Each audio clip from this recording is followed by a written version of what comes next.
दोस्तों, स्वागत है आपका मेरी एक और नई कहानी में। सरला जी अपने कमरे में आराम कर रही थी। अभी 20 दिन पहले ही उनका घुटने का ऑपरेशन हुआ था। सुरेश जी उनके पति किसी काम से बाहर गए हुए थे। अचानक से उनका बेटा अखिल कमरे में आता है और आते ही बोलना शुरू करता है, मम्मी आपने सब जगह मेरी कितनी बेइज्जती कर रखी है। मोहल्ले में मेरी कोई इज्जत नहीं रह गई। अखिल माँ से लड़ाई के मूड में था। ऐसा क्या कर दिया बेटा मैंने? मैं तो बिस्तर से उठ भी नहीं सकती। 20 दिन पहले ही तो घुटनों का ऑपरेशन हुआ है। मैं तो चल फिर भी नहीं सकती। सरला जी अखिल की बात से बहुत परेशान थी। एक तो शरीर का दुख, ऊपर से संतान को दिया मानसिक तनाव। आप और पापा टिफ़िन सर्विस से खाना मंगाकर खाते हो। सब यही कह रहे हैं कि कैसे बेटा बहू हैं, माँ बाप को खाना भी नहीं दे सकते।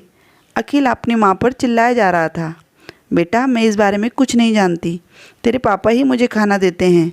मुझे नहीं पता कि खाना कहाँ से आता है। सरला जी उसे शांत करते हुए बोली, बेटा तुम्हें जो बात करनी है मुझसे करो। मैं तुम्हारी सारी बातों के जवाब दूंगा। अपनी माँ को क्यों परेशान कर रहा है? पीछे से कमरे में आते हुए सुरेश जी ने दोनों की बात सुन ली थी। आपसे क्या बात करूं? आपको तो हमेशा मेरी ही गलती दिखती है।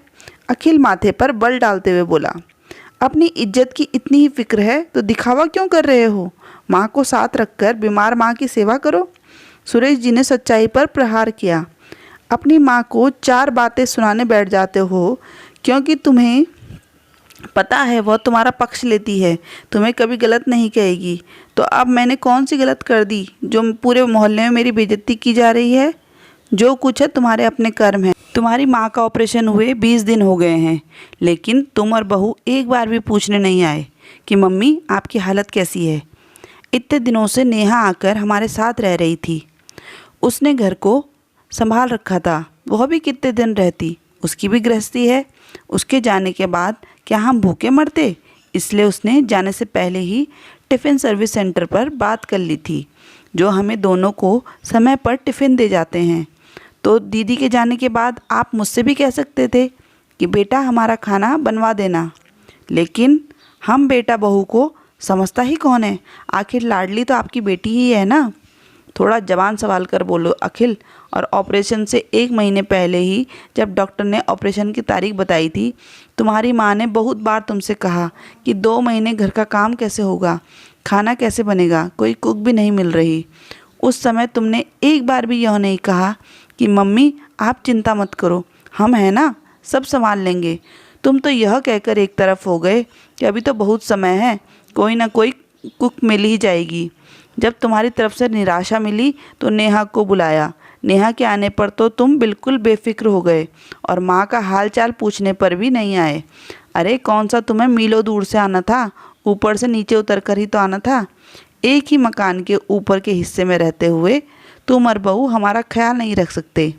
तब तो तुम्हें मोहल्ले वाले याद नहीं आए, क्योंकि सब कुछ घर के अंदर हो रहा है, किसी को कुछ पता नहीं लग रहा। आज मोहल्ले वालों ने टिफ़िन आते देख लिया तो तुम्हें अपनी बेइज्जती याद आ गई। माँ बाप भूखे हैं कि नहीं, उनका पेट भरा है, तुम्हें कोई फिक्र नहीं। तुम्हें फिक्र है तो बस अपनी इज्जत की। बेटा यह मत भूलो कि सच्चाई कभी छुपती नहीं है, वह खुद ही सब जान जाते हैं। क्या तुम्हें समझ नहीं आता कि जो नौकरानी तुम्हारे हमारे घर के काम करती है, वह मोहल्ले के 4 घरों में काम करती है और वह सबकी बात दूसरी जगह जाकर बताती है।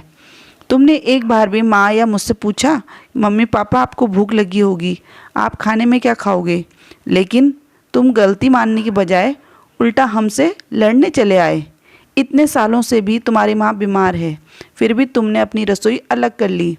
कभी हमने तुम्हारे मुंह से यह नहीं सुना कि मम्मी पापा भले ही मैं घर की शांति के लिए अलग हुआ हूँ, लेकिन आप चिंता मत करो, मैं हमेशा आपके साथ हूँ। तो बताओ, क्या हम तुमसे भीख मांग कर खाएंगे?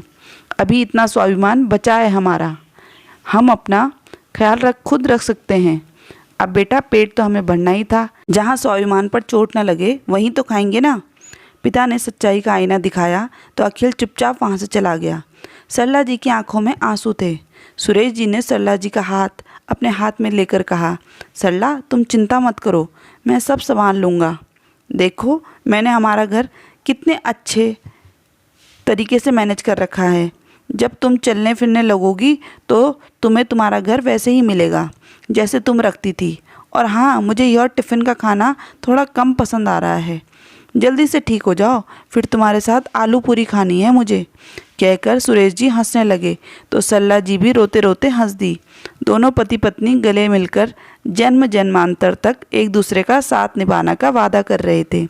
दोस्तों, आज की कहानी आपको कैसी लगी कमेंट में ज़रूर बताइएगा। कहानी पूरी सुनने के लिए धन्यवाद।